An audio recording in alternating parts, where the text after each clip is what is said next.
Welcome to this episode of What's Going On with Shipping. I couldn't think of anyone better to bring on to talk about issues of tariffs and port fees than my friend Ross Kennedy. Ross has been an associate of mine for quite a long time, and I have failed until recently to realize I've never had him on the show. 4 years I haven't had him on the show. Well, we're going to fix that right now by bringing Ross on. Ross, good to see you, buddy. How you doing? Sal, I see that you and I both visited our barber recently, so he's a good man. We did. We did. I went to mine quite a while ago, and it hasn't really grown out since then. So I think I got the best money from that last haircut I ever got. I think in terms of money spent, that was the best money I ever got. I haven't had to go back to him ever since. So I'm Is there going doing to be a really well. service fee on the? Is there going to be a service fee on the barber as well, depending on like where his clippers were made? It could be that could be the next potential, and that's exactly what we're going to talk about, Ross. It's a fantastic segue into what I want to talk about today with you. So first off, before we go any further, for those who do not know who the Huntsman is, why don't you take a moment and introduce yourself to everybody? Sure. 20 years global logistics and supply chain. Vast majority of that has been maritime. Short of actually sailing the ship myself and being a seafarer, I've done just about everything else that there is, involved in the global commerce and movement of goods, particularly on the water. But if it's a way to move a thing, I've probably moved it more than once. So particularly related to this is the significant amount of trading and compliance, working and interfacing with government leaders on the Hill, regulatory, executive branch authorities, and really, whether by failing forward and just learning many, many painful lessons or through some quirk of understanding, there's not a lot of people in the commercial sector that their skills and their knowledge and expertise kind of intersect together as really around this particular stance that the president and his team have taken with regard to trade, with regard to tariffs, regard to incentivizing and disincentivizing participation with the U.S. or against China or against Russia, whatever it may be. So it's been a very, very interesting, 70 days or so since the president was sworn in. As far as the amount of communication I'm having, with legislators and their staffs, with people within the executive branch that are kind of looking for an outside perspective that's been doing this a long time. Someone who's in foreign policy in the past and in both Democrat and Republican administrations. So I try to be as objective as I can while understanding what the president's goal and vision is here, and then, kind of bring that 20 years of experience to the table to do it. And that's why I can't think of anybody better to bring it in. I got to say, I've been following Ross for a long time on Twitter initially. I remember I caught my attention when you were talking about choke points a long time ago. We have a mutual, I'm going to say acquaintance. I don't want to say friend because it's John Conrad. I'm not sure you can use the term John Conrad and friend together in the same sentence. So we'll go with acquaintance. But I just have been again, what in the terms of trade and supply chain is just fascinating to me from someone who comes from the shipping side. And I think one of the smartest things I ever did was start following you, and it's been an education ever since. So enough with the pleasantries. Let's dump down into what we're talking about today. I got my money's worth out of what I paid you for that. Thank you. Oh, well, you're welcome. I'll send you make sure to send you the bill because this is all this is a very low key operation here. I need whatever money we can get to keep what's going on with shipping afloat. So let's talk about the president and putting out issues here about imports. We just saw the latest one come out here talking about adjusting imports for automobiles and automobile parts coming in. President Trump has been really adamant about this issue on tariffs. We've seen quite a few of them come out over time. This is the initial one that came out back in February when we saw the Trump imposing tariffs on Canada, Mexico, and China. I'm just really interested to get your perspective on what do you think about the tariffs? I mean, what I get continually is the doom and gloom. I mean, the tariffs are going to initiate the kind of, rate war chaos. We're going to see, we're getting back to protectionism. I've got people throwing Smoot-Hawley out there, which I always think is fascinating because it goes back to Ferris Bueller. But anyway, we're talking about Smoot-Hawley. What's your take on this, Ross? Give everybody what your perspective on tariffs. Well, I mean, like you, it's interesting where, sometimes something will land in your domain of knowledge and experience, kind of in your wheelhouse, and you feel like the frustrated grandma in the Facebook commercial where you're like, that's not how this works. That's not how any of this works. And the other friends yelling, I unfriend you. And it's a bit like that for me. And the reason is that, even the fundamental assumption of what a tariff truly is, as far as what most people understand, is flawed. A tariff is just any tax of any kind on international trade and the movement of goods across borders. You can tariff exports, right? So a country can tariff its own exports. They can set quotas.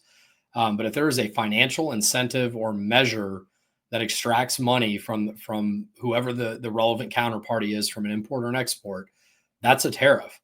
In the US, we segment it down a little bit differently, and we have something that are called duties. And so while I struggle to say that word without laughing, a duty is just a version of a tariff that is individualized and specific to the characteristics of the product. And then, so that could be if it is a wheel hub, right, for a car, there may be 20 different variations of that based on its characteristics, right? Its composition of metal, its size, its circumference, its use case. Is it going on this or that? And so we use a system called the harmonized tariff system, like literally HTS codes. And because everything is a tariff if it's charged on an import or an export. So the duty rates will be anything from duty free. That may be a 0% duty that's just given because it's a critical product or because broadly in that category we don't care. Or then you have special exempt rates from the duty rate, which are generally the free trade agreements. But sometimes you'll see like broad categories if we're penalizing a whole country. In some cases, Congress will approve or can be implemented by executive action, exemptions or non-waivers or even increased rates depending on the country. So the general rate of duty is always going to be X whatever. We have harbor maintenance fees if something's coming by container through a U.S. port. And then you have what's called a merchant processing fee, or a merchandise processing fee rather. And those are just very, very fractional. One of them is 0.3464%. The other one's 0.125% of the goods of the cargo. Most tariffs and duties are charged on what's called an ad valorem basis or ad valorem. I don't speak Latin, but it just means of the value. So whatever the commercial invoice that goes with the bill of lading and the packing list for the shipment, whatever that says the value of it is, that's what gets submitted to customs. And that is the percentage then is going to be your duties and tariffs and all the other stuff. Some things like I think sugar and a few others are charged on a per kilogram basis or by weight and measure. But generally speaking, it's just on the commercial invoice value. So the tariffs that everybody's talking about here come in a bunch of different flavors. There's Section 301 tariffs, which are related to Section 301 of the Trade Act of 1974, I believe. And then you have other categories as well. So when you hear Section 301, 302, 232, which is steel, all of these are executive branch authorities that allow them to say, based on a determination that another country is disfavoring or putting up illicit trade barriers between their country and ours, then we have the right to be able to do a certain thing and to apply a tariff broadly or specifically. There's a second category under what's called IEEPA, the International Emergency Economic Powers Act, which allows the president to set tariffs up to a certain level from a national security standpoint. So the very original sort of tariffs that came out as EOs were actually leveraging the authority of IEEPA, and that was why they were indexed to the issue of fentanyl and mass illegal immigration coming through the Canadian and Mexican borders. Whereas with China, it was strictly about fentanyl. And so we created these designations and these authorities specifically to be able to manipulate trade and commerce and soft power, as opposed to having to go to pistols at dawn. Because it's a long explanation, but framing it properly is super critical to understanding the moves, because some of these things that President Trump is doing are specifically related to this country is just acting like a bully and a bad guy on trade. We need to make that right. Others of them are more closely linked to other issues, and he's using them as a coercive tool of soft power to mitigate or change their behaviors. One of the most recent ones talks about just fair trade in general, where they highlight a whole batch of case studies where you see how taxes or tariffs are imposed against the U.S. and yet we're having, we're being put behind it. India, they talked about a 2019 report where over 600,000 products from 132 countries, and 2/3 of the time we're facing the higher tariffs. And they're really just trying to enact some change. And listen, I love free trade. I love free trade. Love the idea. I sleep every night with my copy of Adam Smith, curled up with me and my Wealth of Nations. I'm a happy free trader, but I got to say, the international market is not free trade. I mean, there's levels that are put up all the time in terms of barriers. There are incentives that other countries offer that we don't, that puts us behind the curve. And, I had an argument recently, and I was interested in your perspective on it, is like, why do you want to go back to a manufacturing economy? We should be shifting over to a pure service economy. And I was like, that is so out of touch with the idea of what we should be. And, to me, what's your idea here for where we need to be with in terms of tariffs? You see what the Trump administration is doing right now. Where's kind of an end state or a kind of a moderate state we should be at when it comes to this? I think what you're going to see with certain countries, Korea and Japan is a fantastic example. One of the earlier executive orders that President Trump pushed out was raising, because we already had some level of duty and tariff on Korean and Japanese steel and aluminum. We are a major destination market for them, but we have always protected our steel and aluminum industries almost to the exclusion of good sense at times. But we had to do that because we had a whole host of other regulatory issues that really made steel and aluminum a lot less competitive to be able to manufacture. When at one time we were far and away the largest steel and aluminum manufacturing country. Whole cities like Cleveland and Pittsburgh were built on those industries. And so we come along and President Trump says 25% steel and aluminum on Japanese and Korean companies, and people freaked out. Oh my goodness, it's our two best allies and the issue with China. And we buy all of these cars and we use all of these ships. And we have all of these good things that come from there. They're going to hammer us back. And what did they do? The first major announcement by a Japanese company after that was from Honda saying, we're not going to build our new factory in Mexico. We're going to go ahead and build it in the US in Indiana. And then Hyundai came out 2 days ago, maybe 3 days ago, the big giant Korean chaebol, the large integrated companies like Samsung and Hyundai and Daewoo. And they said, we're going to put $20 billion into the US. And the first thing we're going to do is build a $5 billion steel plant in Louisiana. And so that's as clear and stark a reminder as anything that tariffs work as a positive coercive measure for people to reframe their priorities around not what is maximally profitable, but what is more enduring and generational for positive and good ties between our countries. And so we've seen in both cases, steel and aluminum tariffs be able to be used as a positive measure to incentivize more investment into the US, more transfer of technical data and better relations between employees. I mean, everything up and down. We're adding jobs to the US already because of the tariffs. So all this gloom and doom and naysayer talk where they have to ignore every single positive thing that has happened and exclude all of that from their analysis and say, okay, it's still all bad. Well, what about X, Y, and Z? Well, that was already going to happen, or that was whatever. So you have to run this mental gymnastics gauntlet, to be able to say that there is not positive intentions and positive outcomes that can come from this. And when you understand that, you're able to extend that further and say, on the issue of vessel service fees, how do we turn this into a net win? But we didn't see that. We saw almost everybody testifying on Monday and Wednesday, taking these negative approach. Vast majority of public comments that were submitted were overwhelmingly negative because they simply don't have the mental frame of reference. They're stuck in this thing that says that free trade should be totally free without any borders, boundaries, or restraint. And that only works when you have perfect competition, perfect information, perfect optionality and substitution capability, and everybody is playing on the same sheet of music of mutual beneficial goodwill.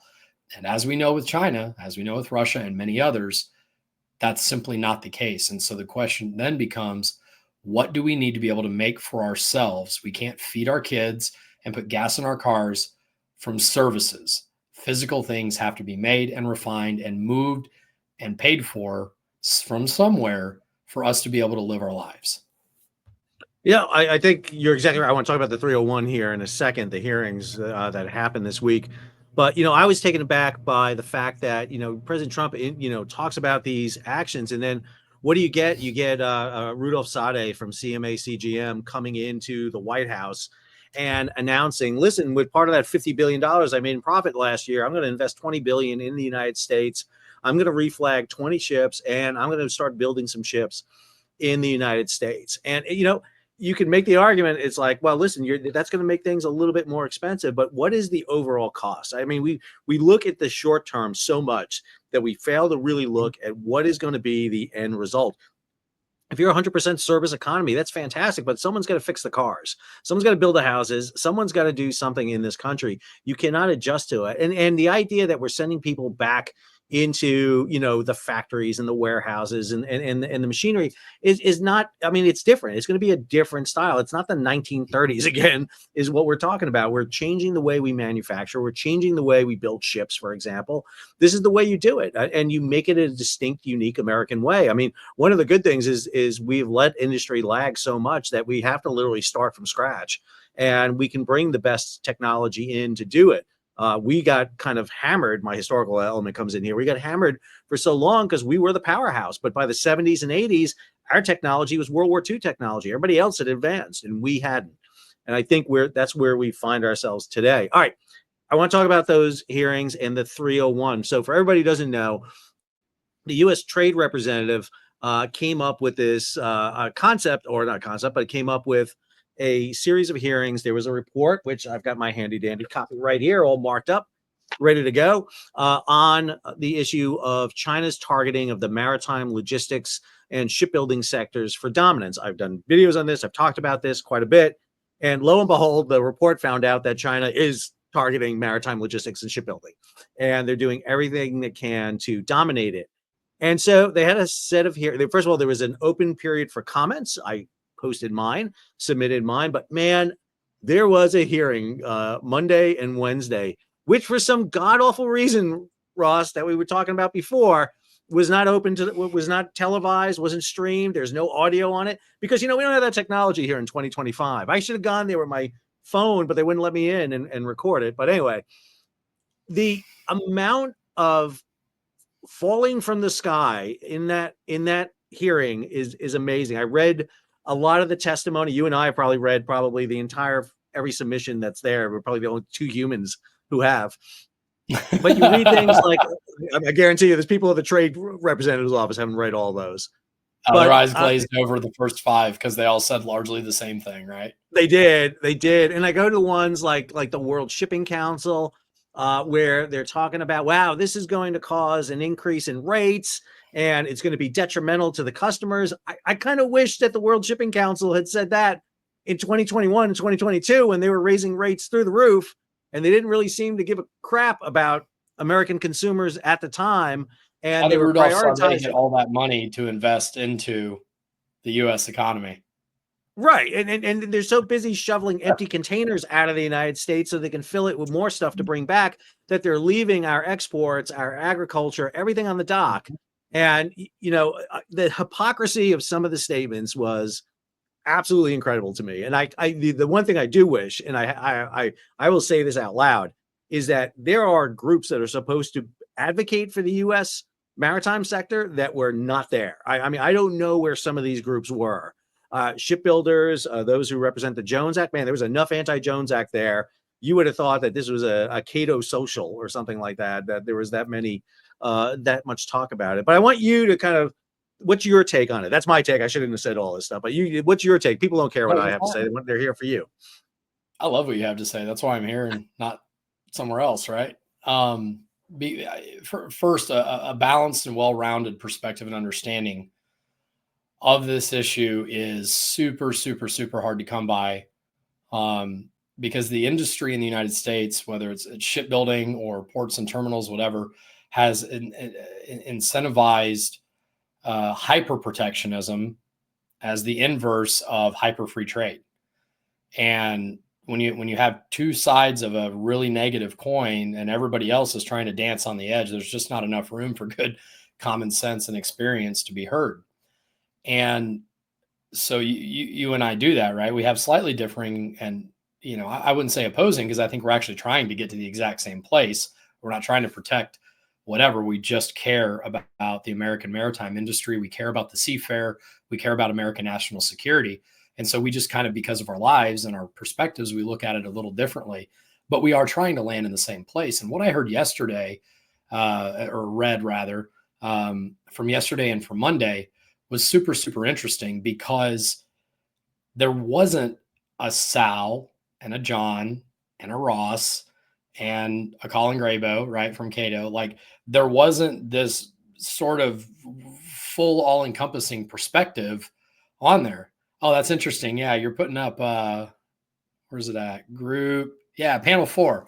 Panel 4. Someone on panel 4 fired me from a job in 2016. So yeah, sorry. This is the list from Monday and Wednesday. The attendees who asked to testify before the USTR. It's I mean, when you look through it, it's you're so you got Brad Ford from Nucor in there. They're probably, if I had to guess, I didn't see their statement, but if I had to guess, they would probably be very pro this, because they've been very supportive of a lot of the other more protectionist or mercantilist type measures that President Trump has announced so far. You could probably, oh, look at that. Panel 2, China Association of National Shipbuilding Industry and China Ship Owners Association.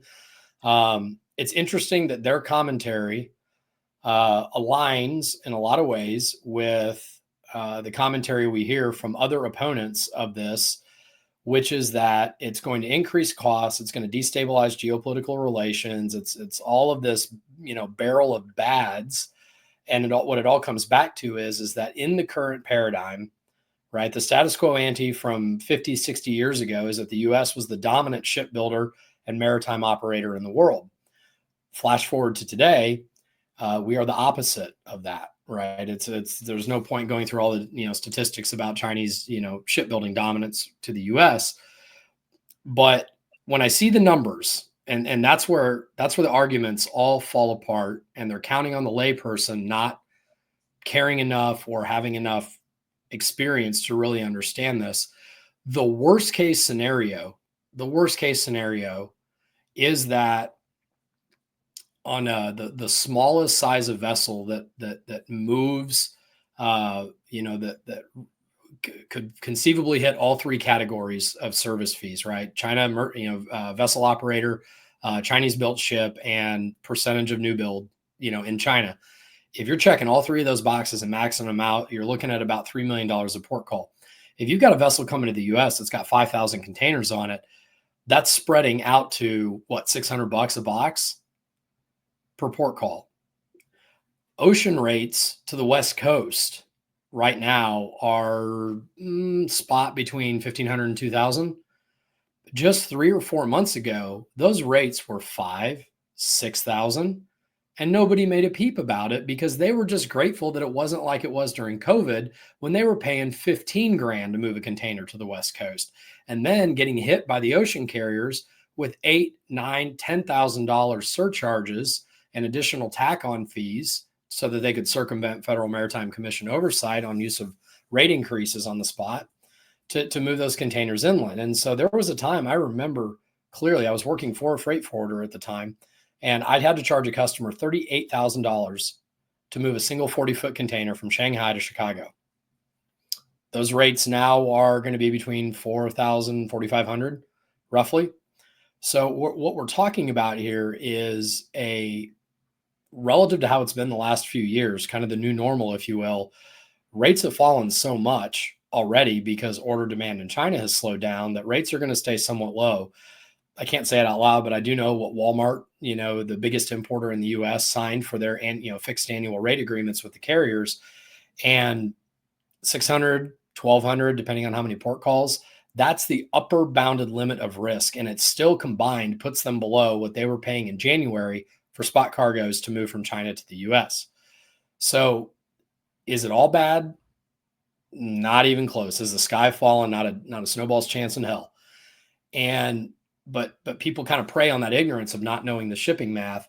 Realistically, your big importers, particularly the ones that do lots of consumer goods that are, bringing stuff in and putting it on Amazon, whatever it may be, but the ones that are doing a lot of volume, they don't have that maximum exposure for every single container because they have contracts, or their NVOCCs and freight forwarders they work with have contracts that are spread across all the carriers, some of whom have almost zero risk to this. Hyundai Merchant Marine, ONE out of Japan, right? They're not operating Chinese built ships. They're not Chinese operators. And the percentage of their new build is vanishingly low, if at all, being built in China. And so when you spread that risk out, you're talking about maybe an average of $50 to $100 a container all in across the importer base, which is just a fractional drop in the bucket to the ocean rate itself, let alone what has been paid the last few years.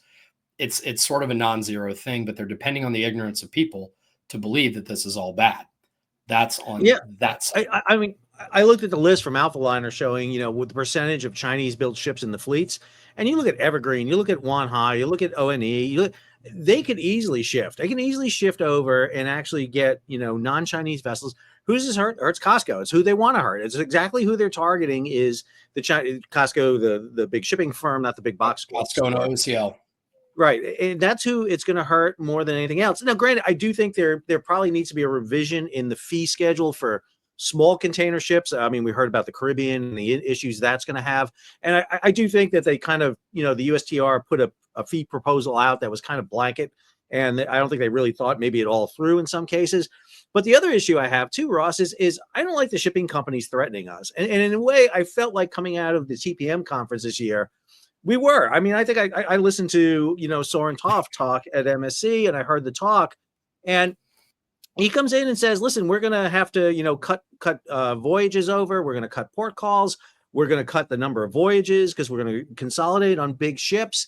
And again, this is a fraction of the entire cost that they were charging us during the supply chain crisis, during the Red Sea. I mean, one of the reasons, we're having this offensive in the Red Sea right now is to reopen the Red Sea. I think the ocean carriers don't want it open. I'm pretty adamant that I don't think they want it open because the elongated routes give them more money and it puts their ships on service longer.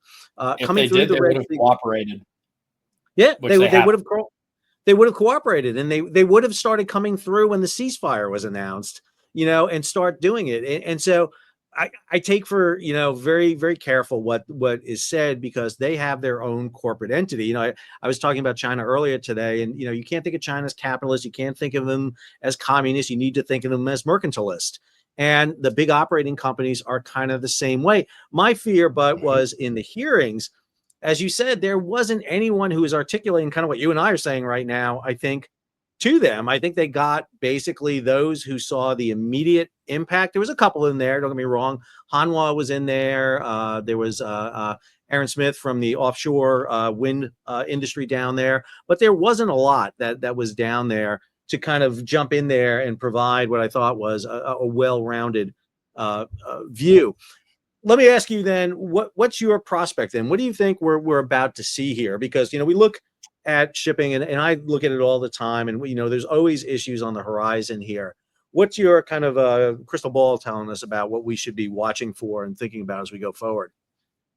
Well, it's like the one smart thing I've ever said publicly in my life, if anything, is that I pretty much shacked the target in February of 2020 as to mechanistically how and for how long and how durable the impact would be from the COVID supply chain disruptions. And that comes from a knowledge simply of how things work in trade between particularly China and the US, but most countries in the US, and how the maritime industry functionally works. What you have to really kind of break it out and categorize it by who has the most exposure and by the vessel sharing agreements and alliances that these ocean carriers are in. And this has been pretty container ship heavy. The impacts are disparate, right? From the dry bulk side, from the LNG carrier side, from the tanker side. But on the container ship side, which is kind of largely what most people spoke about, is that you have the highest tier of risk is going to be the Ocean Alliance, and that is the vessel sharing agreement between COSCO, OOCL, which is a subsidiary of COSCO. They were acquired 3 years ago, I think. Prior to that, we're a Hong Kong-based company. CMA, CGM, and Evergreen. So COSCO, OOCL, CMA, and Evergreen. And within that, they all operate their own vessels moving from Asia to the U.S. and back. But then they also have several lanes that run, different service strings. They'll call different ports or whatever it may be, where predominantly COSCO is the primary carrier there for their joint shipping efforts together.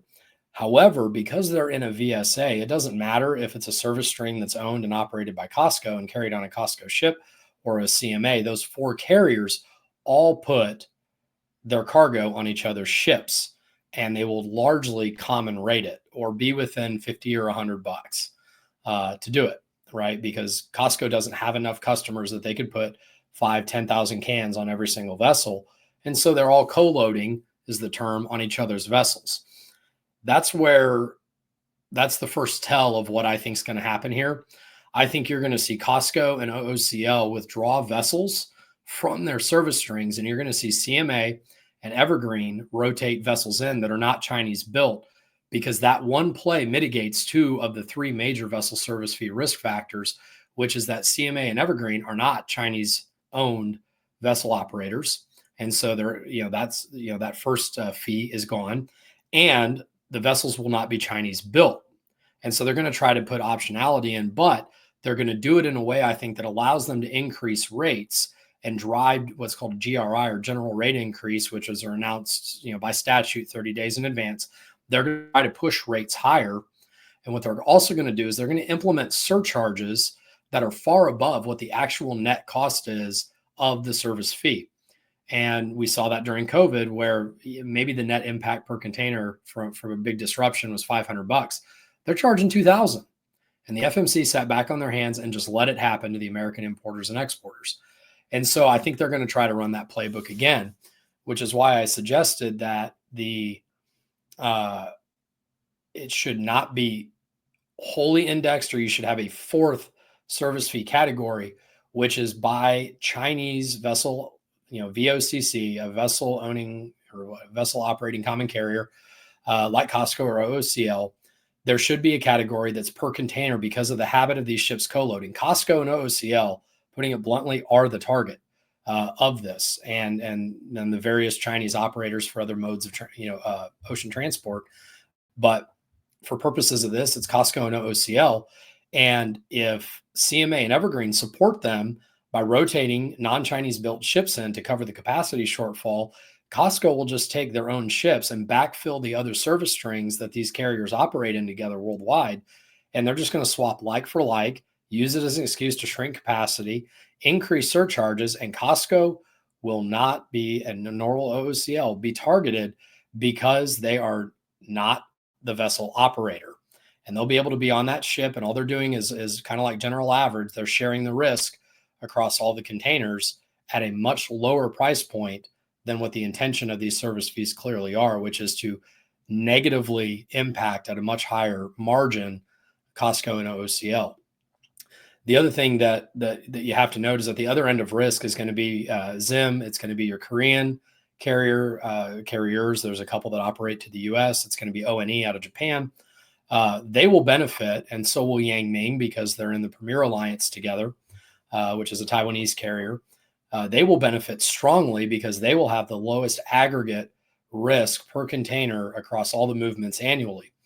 And so you're going to see it in some respects, until CMA, Evergreen, Costco, OOCL can work their thing out, you're going to see a flight to safety on these surcharges to these other carriers that have less exposure. And then somewhere in the middle, you have Maersk and MSC. So I think the implementation does need rescoping.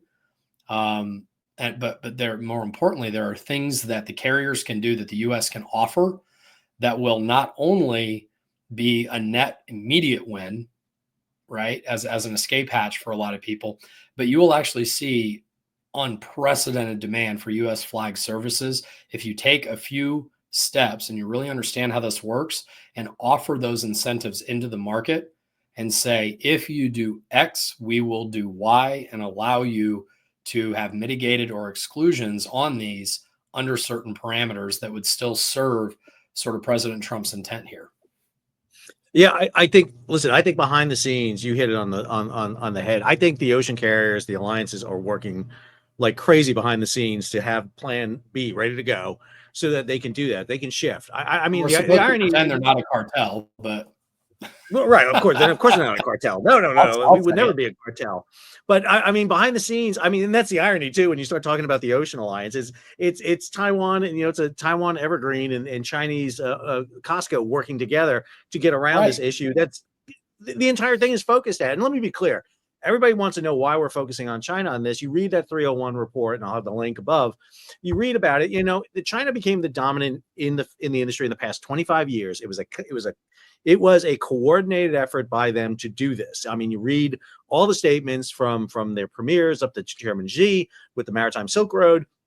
Yep. They want to dominate this, and they've done a lot to get into this position to the detriment of everybody else. Again, go back to 2021, 2022, when we had goods piling up in the dock and you couldn't get an empty container. We couldn't build containers because they had cornered the container building market, and then they cornered the container lessing market, so you couldn't even get a box to do it. And this is part of the effort to try to kind of unseat that. But I do think there is opportunities here.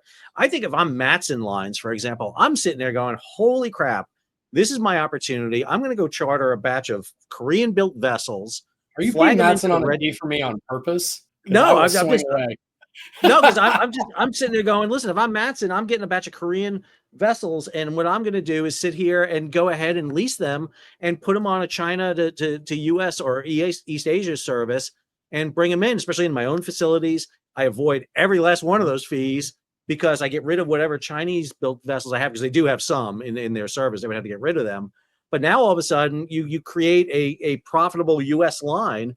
And I would sit there and go, listen, I could do the same thing on the East Coast and create a line that does that with some leased vessels, and I can do it. And maybe if I get a Jones Act waiver, temporary waiver to operate along the coastwise, I can do coastwise service while I'm building new ships to replace them. I think this is an opportunity that was not talked about at all. And I think that's one of the end results we may see that come out of this. I think the pie from the everything falling from the sky right now is because they want to react, because they want to leave it the way it is. They want to just, status quo is the best. Leave it the way it Yep. is. But I think you're exactly right. What we're going to see is fees pile up. Now the FMC is a little bit different today than it was in 2020, 2021. It's got Yes, a it little is. bit of capability to it. We've got an open commissioner seat coming in. They've got more money, more people working for them. I think I've been really interested to hear the different words coming out of the mouth of the federal maritime commissioners than I've heard in the past. Even Maffei and the new Sola, the new chairman, they are very proactive. I mean, the thing that should have gotten your heart all pumped up was them looking for comments about choke points. I thought that was like right up your alley. Oh, it was a great day. I'm running laps in my office watching that, right? Ross, It's listen, I go ahead. I'm sorry.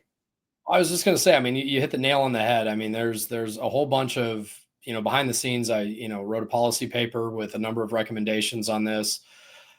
Pretty clear that my numbers disagreed with everything that has been publicly shared, because I can actually do math and I have an incentive to make this work, which is, but you hit the nail on the head as far as what the incentives 1A and 1B should be.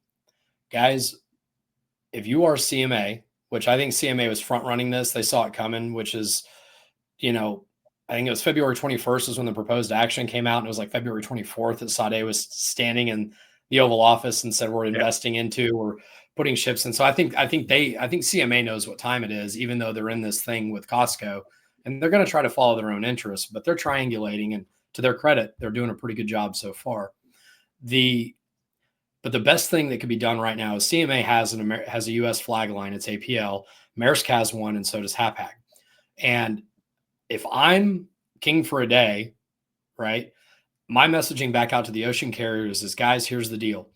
If you open or expand your U.S. flag services, then there will be mitigating measures over and above the fact that any non-Chinese built vessel in the U.S. flag is going to be by definition excluded. But we will give you mitigation on some amount of the fees on your regular lanes under your major service lines. But what we're also going to do is, just for your U.S. flag cargo, it's going to get cargo queuing preference, meaning your vessels will queue first and enter and be offloaded first. Your containers will be gated in and out first and have priority. They will be first on the railhead to move inland to the exclusion of anybody else. And they're going to be first in and out of the terminals and depots and container yards throughout the U.S. Just that alone was worth thousands of dollars a container to shippers during the high congestion periods. And you will see congestion as the carriers reduce port calls. They're going to consolidate down to Savannah, New York, and Los Angeles, Long Beach. So congestion will come back because the carriers aren't going to really try to figure this out. They want higher prices, just like with the Red Sea. They have a perverse incentive not to cooperate and make it right. So if you say, okay, we're going to do these things, maybe it increases ocean rates 1,000. Matson gets away with charging $8,000 right now from China to the U.S. 37% of Matson's cargo last year was China to U.S. trade lanes, not Jones Act. And by the way, they repair all their ships in China, which is awesome, and have been doing it since 2001. So, but Jones Act, right? But at any rate, we know the U.S. flag service can be profitable, particularly if you give it cargo queuing preference, and shippers will flee to the U.S. flag vessels and service lines, even if they're operated ultimately by the foreign flag carriers, because they're going to pay more on ocean freight, but they're not having surcharges. It's going to be more predictable, and they will be clamoring for U.S. flag ships simply because of the incentive of, I will get my cargo faster than everybody else. And in the supply chain driven world, that is the ultimate competitive advantage, is sourcing and speed. Well, I mean, when you look at the stats on reliability, I mean, what you saw was, prior to the supply chain, reliability was 80%, but rates were down bottom. When rates went up through the roof, reliability dropped down to 20, 30%.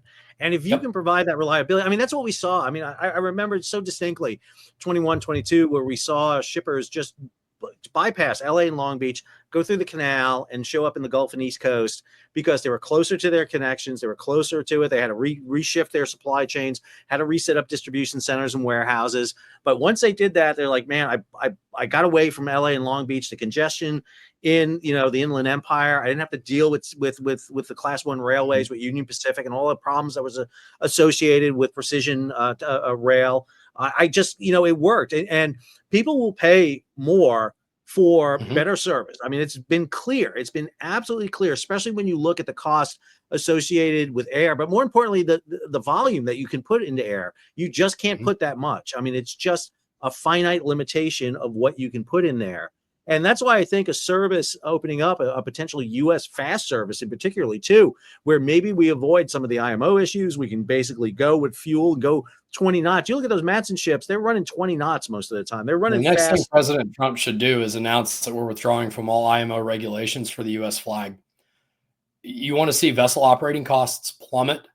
You want to see people shift over to the U.S. registry real fast. I mean, look at how much money the operators are spending right now. I mean, granted, I mean, a lot of the profits that they did get are going to vessel production into these new types of fuels and everything. And we just saw HMM with the first methanol fueled container ship come out. What's the price of green methanol versus standard bunkers, even with all the Gucci, blending that has to go on? I mean, if you eliminated the carbon cap rule that IMO has, when it's fully adopted by 2027, is going to cost ship owners globally something like $10 billion a year. That's just that. Anybody that's doing EU trade is going to fall under their own carbon emissions rules, which is that for every carbon ton mile you steam above 13 knots, you owe money to the EU because you're going to or coming from, and that's your whole voyage, not just when you're within jurisdiction. So there's going to be all this gamesmanship, and we know you and I have had these conversations offline. All of us with John have as well, is that all of these fuel restrictions. So if you say this is one piece of a constituent whole to incentivize people to come to the US flag, we do away immediately, because immediately you're drawing out demand for more mariners and seafarers from the US, more captains, more firsts, right? You're creating a demand curve that is very long into the future by saying we're just not going to subject you to these stupid rules. We're gonna put stupid rules in for other people if you want to frame them that way, but guess what? You're exempt from them if you do this. And by the way, shippers will show up simply because they're getting their goods faster, and you're actually enhancing the reliability of American supply chains doing it. And it's frustrating beyond words that the vast majority of people that were testifying and providing comments against this didn't offer any of these solutions when they know Yep. damn well that these are things that could be done. You might also see the big BCOs and big freight forwarders work together and start chartering vessels for themselves. They'll approach a Hanwha, they'll approach a Samsung Heavy, they'll approach a Hyundai or a Mitsui, and they'll lease ships and operate their own ships. Dole is the third or fourth largest importer into the U.S. They operate all their own ships. Yep. And talking about the engineering aspect too, you start throwing in things like modular small reactors, and all of a sudden now you become the I love technologically you.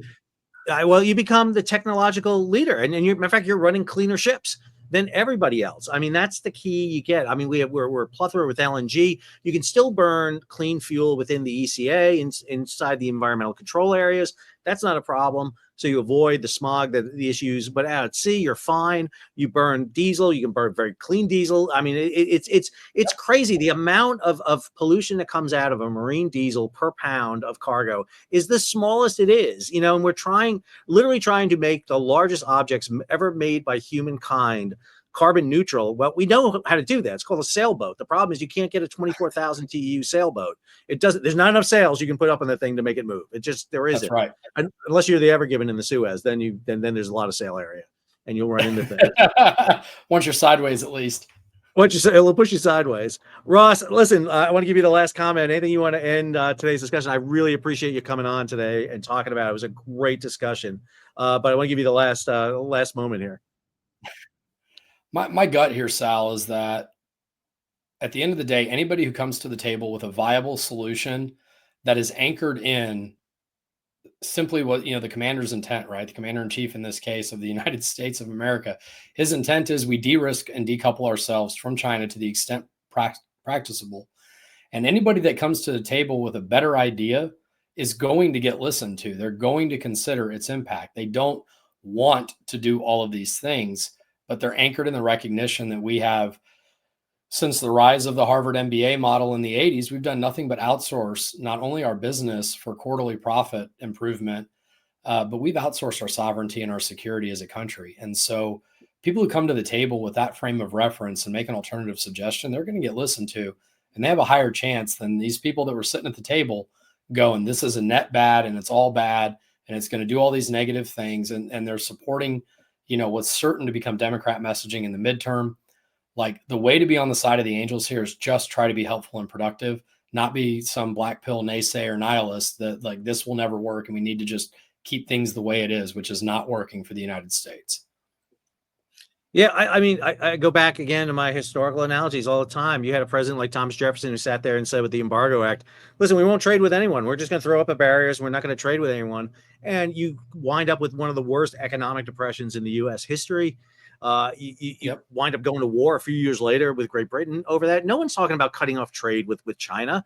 What people are talking about is leveling a playing field that is definitely skewed toward the Chinese right now. And, and we sat there and listen, it's our own fault. We got to, I'm going to, part of the problem is always recognizing that you're the fault, is we allowed it to happen. We turned our back on it for 40 years and we sat there and said, this is not going to be an issue. And then lo and behold, it becomes an issue, and it's bit us capitalists before. Handed the communists the rope with which the capitalists would hang themselves.